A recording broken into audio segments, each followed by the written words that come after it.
Everybody, and welcome to this week's HackerKast, brought to you by White Hat Security. My name is Grossman, and I am the founder of White Hat Security.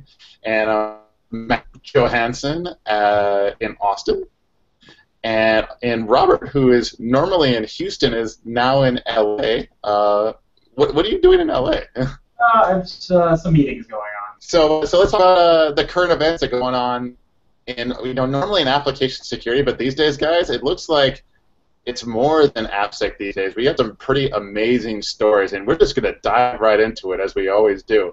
There's this Italian firm called Hacking Team that's a very controversial surveillance company, surveillance tools and technology company, that they sell their tools to governments to surveil, I guess, citizens. And they got into some little bit of trouble this last week. So, Robert, why don't you give us the highlights of what the story is here?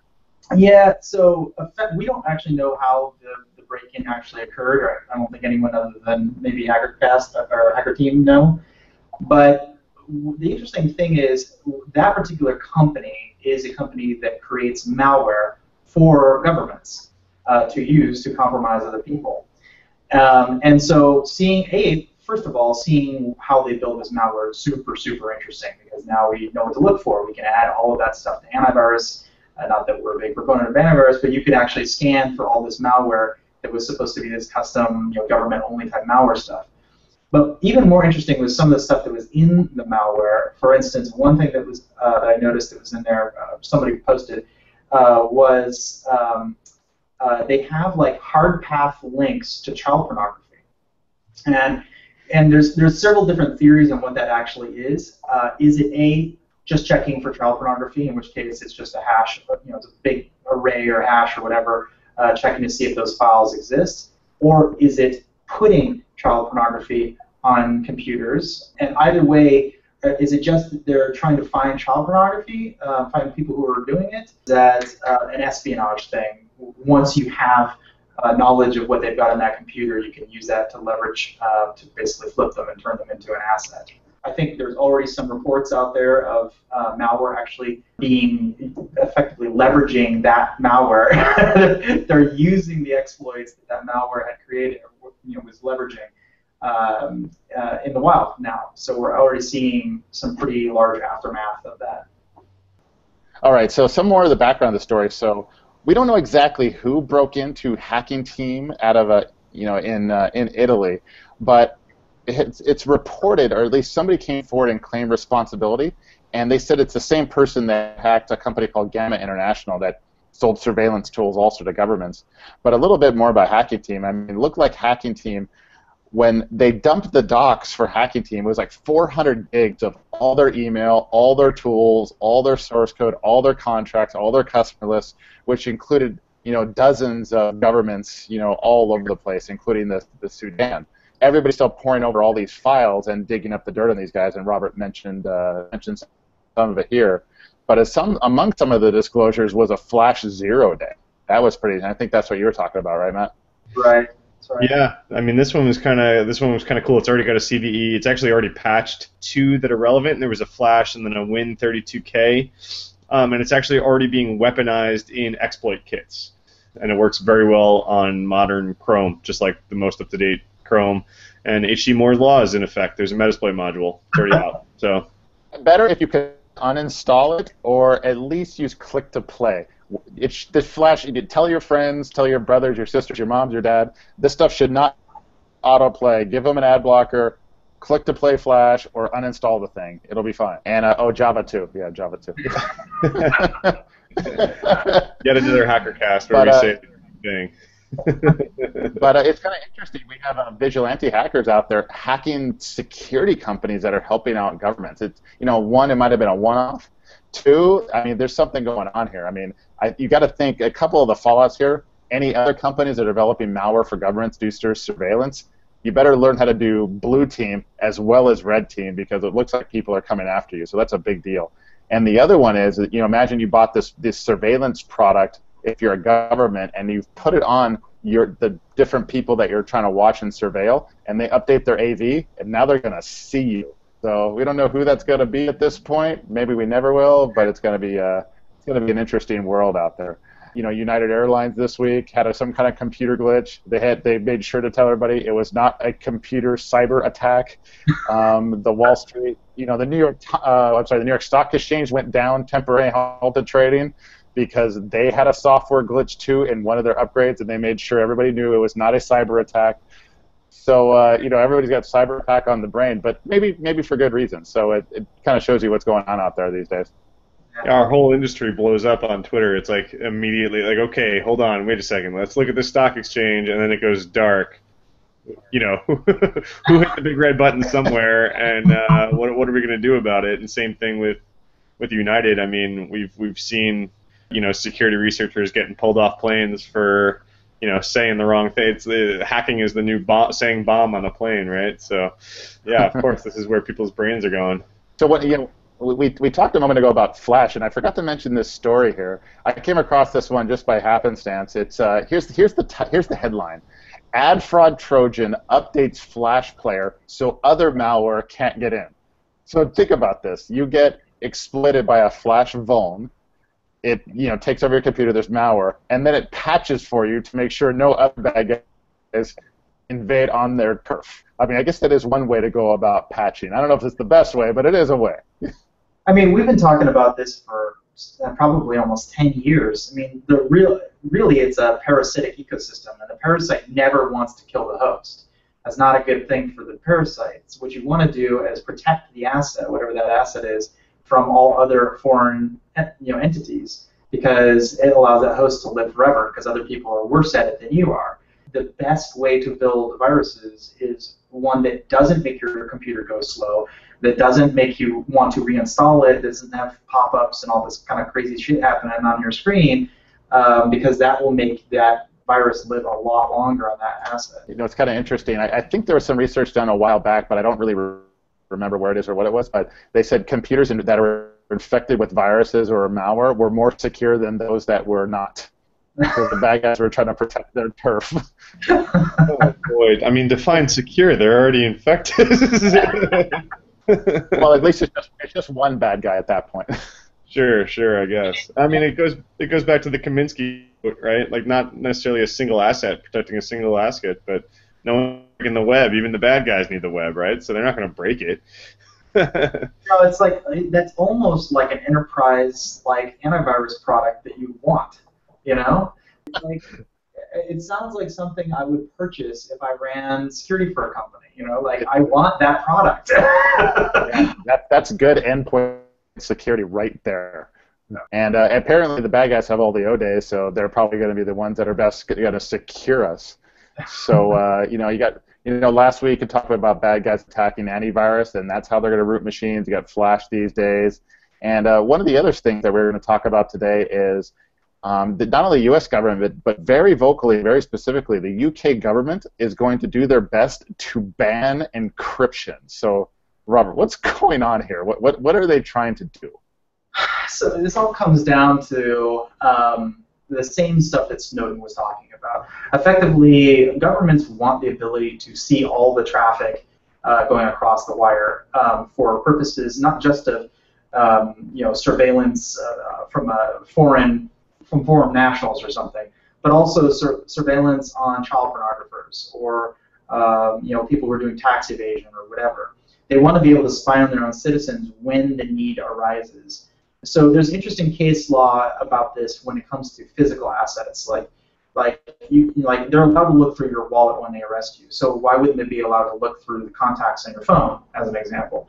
But if you either outlaw it completely or force a backdoor to be in place, basically you're making it possible for the law enforcement agency to be good at spying, but you're also making it possible for bad guys to leverage that same backdoor into the system.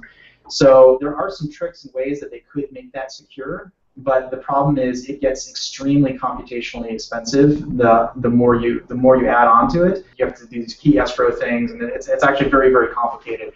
And still no guarantee that you'll be secure if there's a rogue state or whatever out there who compromises. I mean, we've already seen all the crown jewels were stolen by one Edward Snowden, so we know that doesn't work. We have Bradley Manning. There's multiple examples Otherwise, they weren't foreign actors. They were our own people who went rogue. So we know that that doesn't work. Effectively, this is a really terrible idea in multiple ways, but it's under the guise of keeping the children safe kind of thing. So I get where they're coming from. We want to assume good intent, that whether it's the NSA or UK intelligence or the FBI, they want to crack down on crime that's committed, using a computer. Get that. We want to assume good intent there. But their proposals to either ban or backdoor crypto, I don't think they're seeing the larger context. I mean, the Snowden revelations were very bad for U.S.-based businesses that were trying to do commerce abroad, specifically with Europe. They didn't want U.S.-based products in that way. Now, imagine for a moment that if the FBI gets its way and we have a backdoor access in all products in the U.S. that have crypto. Now, the U.S. sells lots of technology and software to other countries. Their citizens aren't going to want those back doors that our government can read in the products they buy from us. I mean, that would be catastrophic just from an economic standpoint. At that point, we got to be asking ourselves, what is it that we're really defending at that point when no one wants to use our stuff? It's interesting you bring up that thing about people saying that they don't want to use like American products, for instance, hosting. Like a lot of people, not just a handful, a lot of people saying, I don't want to use U.S. cloud providers. But that doesn't make any sense at all, because if the goal is, from their perspective, to stop NSA from snooping on them because they live in Germany, let's say, the absolute worst thing you can possibly do is put your servers in a region where they're legally allowed to snoop on you. Like the United States is the only place that you actually are safe. It's pretty bizarre. Not that actually makes you safe. So don't think I'm saying that for a second, but at least there's some legal recourse there from one agency. It's the whole notion of the national borders actually meaning anything from a security perspective is pretty bizarre, but that's kind of the world we're in right now, I guess. I mean, we watched the congressional hearings of people testifying in front of some of these congressmen about this FBI backdoor thing, right? Like, okay, yeah, no, we're all for encryption, but we need that one key, right? Like, we're gonna purposely make it weak enough so that we have the one-way in, so that we can decrypt everything.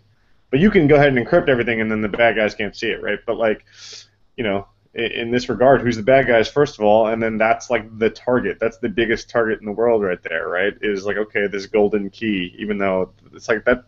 I feel like it's like that picture of the old women using the computers. Like, that's not how any of this works. Come on. So it's kind of interesting here, because the part that we didn't discuss is the technical feasibility of it. If you ask the crypto experts, can you design an algorithm with a golden key aspect, they're like, the experts are like, that's kind of hard, like an impossibly hard sort of way. And then the FBI, law enforcement, Congress will say, you guys just got to try harder. It's kind of a weird scenario. And then one last thing, when you talk about golden keys, the last thing you want is one golden key that unlocks everything. Yeah. So you really want a multi-key scenario. But how we're going to have 1 billion keys? Yeah, that's exactly right. So when the NSA was basically responding to Alex Stamos, they were saying it is possible. And from a mathematical perspective, they're absolutely right. It is possible.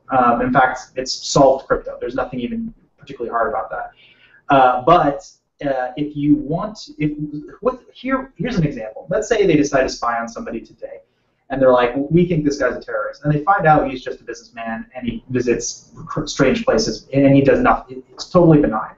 How do you then give him back his privacy? That key, if that key couldn't be used at all, it's got to have some sort of time limit, which means there's got to be some sort of rekeying that's constantly happening, which means there's going to be some database somewhere with 100 trillion keys per day. You know what I mean? Because you only get a subpoena or a warrant for that time slice, and then you've decided he's innocent, and then it goes away, theoretically. So it's basically, it's not that it's impossible, it's just that would be such a monumental, fundamental shift on how crypto works on the internet. You basically have to redesign everything. I mean, nothing that we have today, not a single piece of encryption anywhere would be functional in the future state where that was a requirement. So I think that I think that's what the crypto experts were talking about. One, it might be algorithmically solvable, but the implementation, they're like that's really hard at the very least in a mathematical sense. Yep. So it's as we say every week, it's always very interesting out there. Software's running everything. We got competing interests. There's people trying to maintain privacy, people trying to invade your privacy. We got surveillance companies selling tools to governments, and then you have the good guys like us trying to help our customers be secure against all these competing interests. So. Oh man, it's really difficult out there for the average person or the average business to protect themselves out there when their own governments can't really protect them all that well. So the best we could do, I think, as individuals, as experts, as those in this field, is to educate ourselves as much as we can, find the models that work, and teach as many people as possible the right way to go about things. And that's probably the best anybody could ask us to do. Absolutely. So I guess those are my words of wisdom. I don't want to end on a down note like we do every single time. But especially as we're going to lead up to Black Hat, and there's going to be smoke and fire and exploits all over the place, and DEF CON, and so that's where we all go have our fun. So we have a couple of more HackerKasts until then. But hey guys, any parting words, any sage words of wisdom for the audience there? I really hope that exploits don't come with smoke and fire anymore. I thought that they've worked that bug out of the DEF CON conference, but my one piece of sage advice is don't use the Wi-Fi. Don't use the Wi-Fi. No matter how many years we say it and say it loud, there is always the wall of sheep. And it's always right there for our viewing pleasure. And with that, thanks everybody for attending the HackerKast. If you like what we're doing here, please rate, please subscribe. We really appreciate it. Thank you very much. See ya. Bye now.